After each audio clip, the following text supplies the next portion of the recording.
I'm J.R. Church. Welcome to today's analysis of the news. There is a law being established in the United States that is definitely against Christians and against pastors. Members of the U.S. House today approved a plan to create federal hate crimes, a law that will provide special protections to homosexuals and others with alternative sexual choices, but leave Christian ministers and pastors open to prosecution should their teachings be linked to any subsequent offense by anyone against a gay. The vote was 249 to 175 and came despite intense Republican opposition to the creation of the privileged class. Bishop Harry Jackson Jr. of High Impact Leadership Coalition also condemned the action, warning about the future of the United States. Jackson said the action simply puts sexual orientation in a specially protected class under federal law. Based on history, he said, it really isn't something that needs to be protected.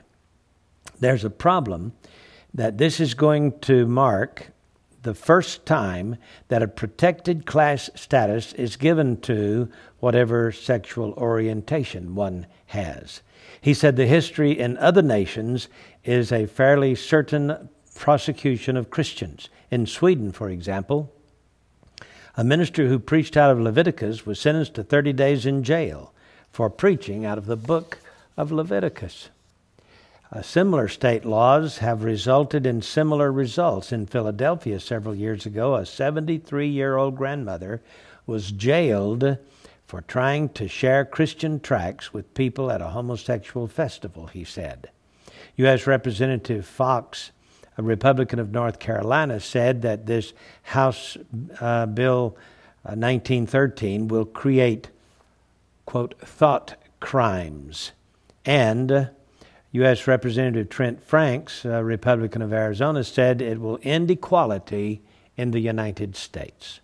U.S. Representative Louis Gohmert, Republican of Texas, charged that the plan will divide America into groups of more favored class versus a less favored class. He again cited U.S.C. Title 18, Section 2A, and the foundation of H.R. 1913, which says anyone who through speech induces commission of a violent hate crime will be tried as a principal alongside the active offender.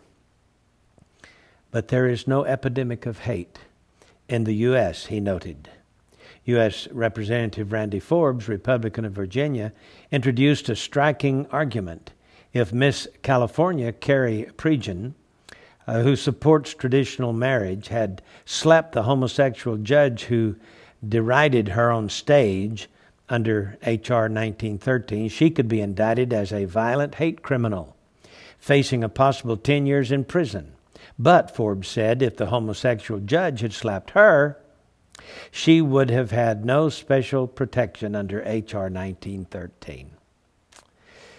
Andrea Lafferty, Executive Director of Traditional Values Coalition, said, quote, the anti-Christian caucus in the U.S. House of Representatives has acted today to lay the legal foundation and framework to investigate, prosecute, and persecute pastors, youth pastors, Bible teachers, and anyone else whose Bible speech and thought is based upon and reflects the truths found in the Bible.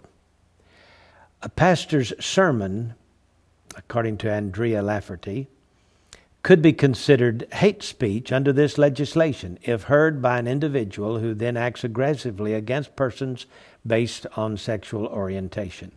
The pastor could be prosecuted for conspiracy to commit a hate crime, she said. This Democrat-controlled Congress has now elevated pedophiles and other bizarre sexual orientations, as well as drag queens, transgenders, lesbians, and gay men to the level of protection of that already given to African Americans, Hispanics, and other minorities of the law, she said.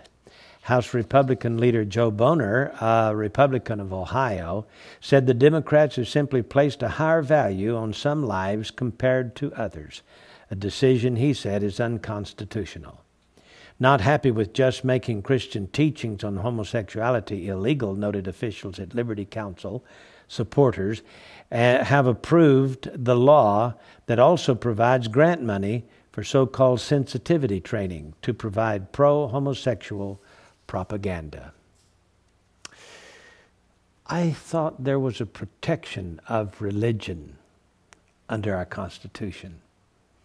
And if it's in the book, what can we do about it? This book is the original law. Well, here's another article. This one from prophecytoday.com by Robert McGinnis. After the September 2001 attacks on America, U.S. forces invaded Afghanistan to deny the terrorist group Al-Qaeda a sanctuary from which to train, launch attacks, and brew weapons of mass death. That effort could now backfire if next door Pakistan falls into extremist hands, thus providing Al-Qaeda a secure base of operations, armed with ready-to-launch atomic-tipped missiles. Pakistan is showing signs of collapsing. Its government is inept, and its military seems unwilling or ill-prepared to stop the extremists. Only radical action by Pakistan's army, and plenty of help from the U.S., and Islamabad's neighbors can keep the entire region from exploding. Pakistan's crisis shouldn't be understated. Both U.S. Secretary of State Hillary Clinton and Secretary of Defense Robert Gates labeled the current crisis an existential threat to the state of Pakistan. And Clinton said, the deterioration of security in nuclear-armed Pakistan, quote, poses a mortal threat to the security and safety of our country and the world, end of quote. Pakistan has an atomic arsenal of approximately 60 to 80 warheads and 5 types of nuclear-capable ballistic and cruise missiles. The tragic situation started when the Taliban, an Islamic extremist group operating in both Pakistan and Afghanistan, gained control of the border region in Pakistan.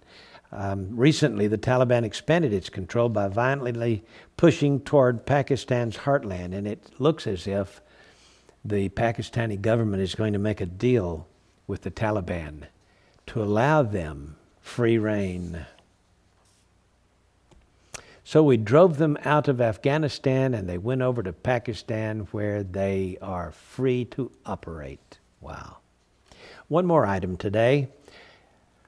There have been reports of a possible meteor crashing into Earth early Sunday morning near Flagstaff, Arizona. Multiple people called police saying they saw a car-sized ball of flame crashing to Earth. Jeff Hale, who works at the Lowell Observatory, was at home when he looked out his window and saw the object. Quote, the fireball heading northeast was really bright. He said, I don't know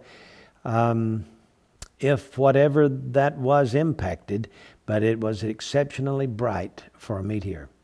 Hall's neighbors are members of a search and rescue team. They said a chopper crew on duty reported being blinded by it. Temporarily blinded, of course. In other words, the light was really bright. According to Hall, there may have been more than one object. Quote, what I saw does not seem to be the great big huge one. If in fact that one was after midnight, Hall said, there may have well been a couple of pieces of whatever it was coming in. Despite multiple calls, crews from Sedona to Flagstaff have yet to find anything. Stars falling to the earth. Doesn't that sound apocalyptic? That's what the book of Revelation says will happen during the tribulation period. And the stars falling to earth does not mean some giant superstar out there, some sun exploding and destroying the planet. It simply means shooting stars, stars falling to earth, which could be meteors, any number of debris that comes out of outer space down into our atmosphere and burns up or hits the earth. We don't know exactly what to expect, but in the last several years, Our observatories have been looking for meteors and asteroids for fear that one might collide with the earth, and have even suggested that millions of years ago the dinosaurs were destroyed by some meteor that fell to the earth. Well, I doubt that. I'm personally believe in an early earth. I don't see anything back past 6,000 years. However, the idea of stars falling from heaven are in the book. I'm J.R. Church. We'll see you again tomorrow with our analysis of the news.